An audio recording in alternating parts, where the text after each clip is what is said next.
Greetings and namaskar. Welcome to the podcast Stories of an Era Gone By. I am Dr. Shubho Chatterjee, and this podcast, Stories of an Era Gone By with Dr. Shubho Chatterjee, brings to you stories and snippets from the past. Today's story is that of a popular sweetmeat or mishti or mithai, known by different names like Rasgulla and Raspberry, and originally called as Roshogolla. So this episode narrates the story of Roshogolla and how it came into existence. In an era not so distant, on the eastern shores of India, in a land of sweet-spurned dreams, where the winds and the billows infused the senses with an earthy fragrance of freshness and sweets, lived a humble confectioner, Nobin Chandra Das. Our story begins with the birth of Nobin Chandra Das. Nobin Chandra Das was born in a prosperous family of sugar merchants in the year 1845 in Bagh Bazar, which used to be the center of trade and commerce in Calcutta during those days. His family was a prominent and well-known family of Bagh Bazar. However, just 3 months after his birth, Nobin's father passed away. Nobin grew up in his ancestral home. Despite staying in a well-to-do joint family, young Nobin and his mother had to undergo a lot of hardship. The death of his father had plunged them into poverty and ushered in lots of difficulties for them. Poverty compelled Nobin to discontinue his education.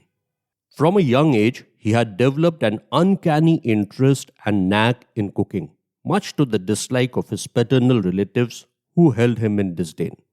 His keen interest, coupled with his artistic sense, creativity, and imagination, helped him hone his culinary skill and explore beyond convention.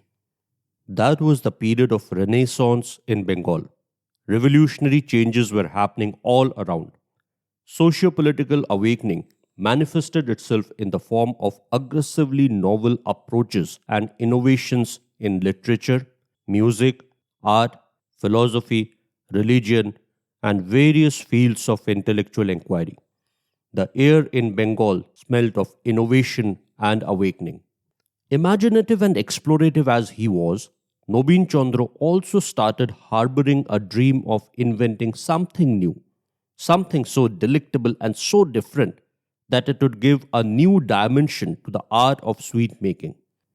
Propelled by this dream and driven by poverty, the young lad of around 18 years took up a job in a sweet shop. His exploratory attitude and his propensity to experiment didn't go down well with his employer and invited humiliation and trouble for him. Soon, he fell out with his employer and had to leave his job. This setback at the outset of his career was followed by another failed attempt to start a sweetmeat shop of his own in partnership with one of his acquaintances.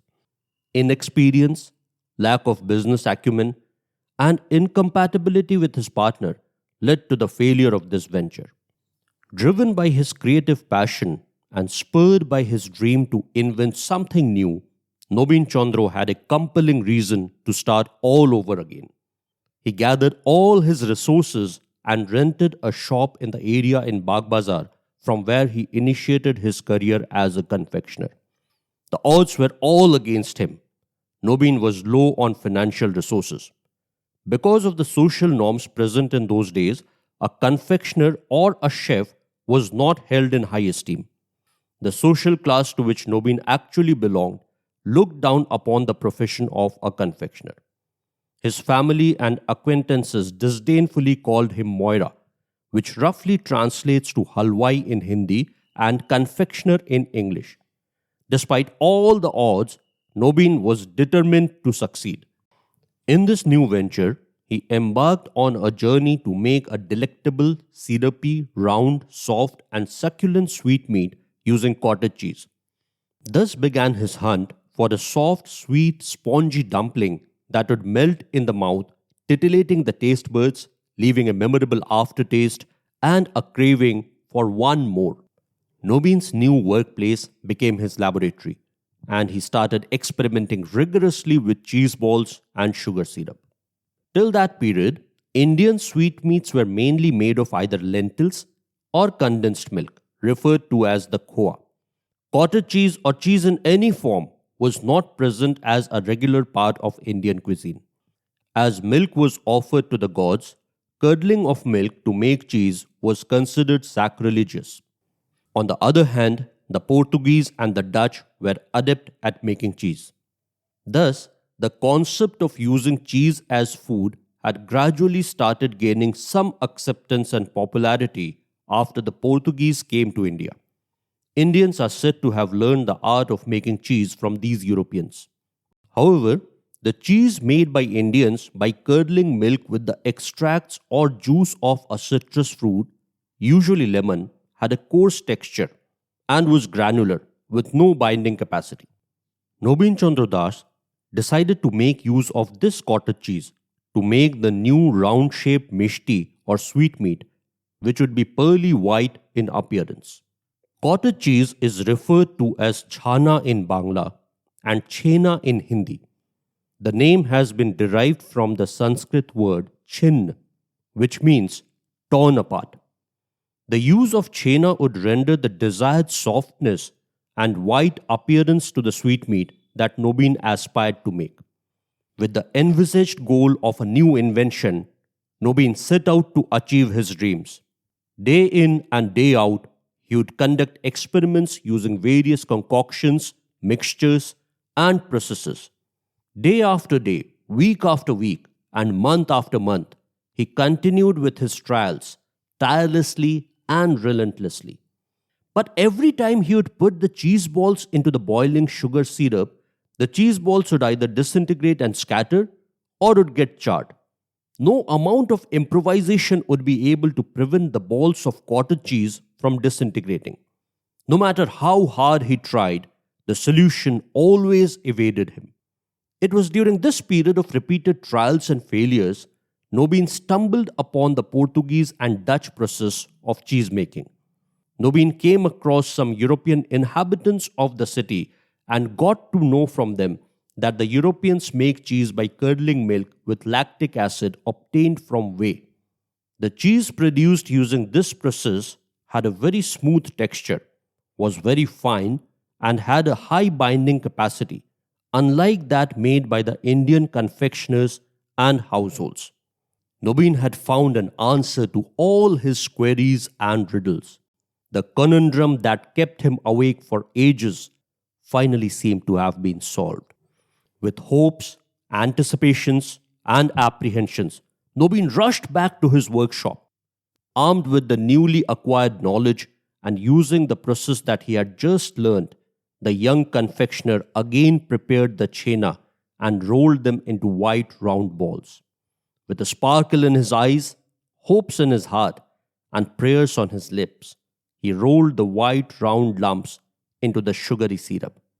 And lo and behold, for the first time in all these years, the cheese balls did not disintegrate or crumble or char in the boiling sugary syrup. The cheese balls seemed to kiss the sugar-laden syrup, and the sugar in turn welcomed the balls with a loving embrace. Filled with sweetness, the chhena balls swelled up, becoming whiter and succulent. The Roshogolla was born. From being the subject of mockery and ridicule, the half-educated youth with lofty dreams had become an inventor. This underprivileged, underestimated, and underrated young boy became the Columbus of Roshogolla. The year was 1868. Advertisements and media promotions had not yet become the order of the day, so hardly anybody was aware of the new palatable delicacy. People frequented those shops which had been in existence for quite some time and were known for the traditional sweets that they produced. Nobin's shop used to wear a deserted look. One day it so happened that a very wealthy Marwari businessman of that era, Rai Bahadur Bhagwan Das Bagla, was passing by when his little boy felt very thirsty. The Marwari millionaire stopped the landau, the horse-drawn carriage in which they were travelling. The landau came to a halt near Nobin's shop, and Seth Bhagwan Das asked for a glass of water for his son. As was customary during those days, water had to be offered with an accompaniment. So, Nobin Das offered a Roshogolla to the child along with a glass of water. The child was delighted with the exotic taste of the sweet. He had never tasted anything like this before. And on his insistence, Bhagwan Das Bagla also tasted this new sweet and was left spellbound with its flavor. He immediately asked Nobin Chandra to pack all the Roshogollas that he had in his shop for his friends and family. Soon word spread like wildfire and people began to throng Nobin's shop for the taste of this new delicacy. The fame of Roshogolla spread from Bengal to Rajasthan and to other parts of the country and even abroad. Many of Nobin's well-wishers asked Nobin to get his Roshogolla patented, but the young selfless boy had other plans. He wanted everybody to taste and enjoy this new sweet. So he started training the other confectioners and whoever would approach him in the art of making a good Roshogolla.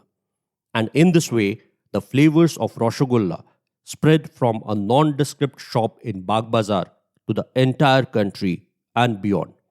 Years later, Nobin's son, Krishna Chandra Das, better known as K.C. Das, invented another popular sweet, the Roshomalai, popularly known as the Rasmalai.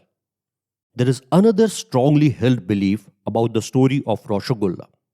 According to this belief, the Roshogolla, pronounced as Roshogolla in Odia, has its origin in the temple town of Puri in Odisha. It originated in Puri around 900 years ago in the 12th century. The Jagannath Temple was opened to the devotees in the year 1161. Since around that period, this sweet has been offered to goddess Lakshmi there. Legend has it that goddess Lakshmi got upset with Lord Jagannath as he left for a 9-day sojourn, the Rath Yatra, without informing her. So, when he returned to the temple after 9 days, the goddess blocked the entrance of the temple and would not allow Lord Jagannath to enter into the temple premises. To appease Ma Lakshmi, Lord Jagannath offered her a sweetmeat called Kheer Mohan, which gradually evolved to become the Roshogolla, also referred to as the Pehla Roshogolla. Story goes that a village named Pehla, situated on the outskirts of Bhubaneswar, had a huge number of cows. The volume of milk produced by the village was much more than what could be consumed. Every day, the excess amount of milk would go waste and would be thrown away. When a priest from the Jagannath temple learnt about it, he approached the villagers and taught them the process of curdling the milk to make cheese. He also taught them the art of making Roshogolla. The villagers of Pehla used to make Roshogolla using jaggery syrup. This jaggery syrup lent a brownish or a reddish color to the Roshogolla. Thus was born the Pehla Roshogolla, also known as the Odisha Roshogolla. A few years ago, when both Bengal and Odisha laid claim to the origin of Roshogolla, the registrar of the GI office of the Government of India granted the GI tag of Bangla Roshogolla to West Bengal in the year 2017. This is the Roshogolla that is more popular across the country. Pearly white in appearance, spongy, and succulent. Subsequently, in the year 2019, the GI tag of Odisha Roshogolla was granted to Odisha. This is the Pehla Roshogolla, brownish in appearance, softer, and creamier. Thus, it became evident that the tiff between the two neighboring states was not a conflict between a right and a wrong. It was a conflict between two rights. The good thing is that both the loving neighbors emerged victorious in this conflict. And for the lovers and connoisseurs of Roshogolla, they will continue to be enticed and enthralled by the ambrosial taste of the sweetmeat, irrespective of its origin or the slight variations in its flavor, texture, and color. Shakespeare rightly said, "What's in a name? That which we call a rose by any other word would smell as sweet." Thank you for listening to this podcast. I am your host, Dr. Shubho Chatterjee, and this podcast, Stories of an Era Gone By with Dr. Shubho Chatterjee, brings to you stories and snippets from the past. I'll be happy if you be with me in this journey of exploring our past. So please do subscribe to this podcast and stay tuned for the upcoming episodes of the podcast, Stories of an Era Gone By with Dr. Shubho Chatterjee. Thank you for listening.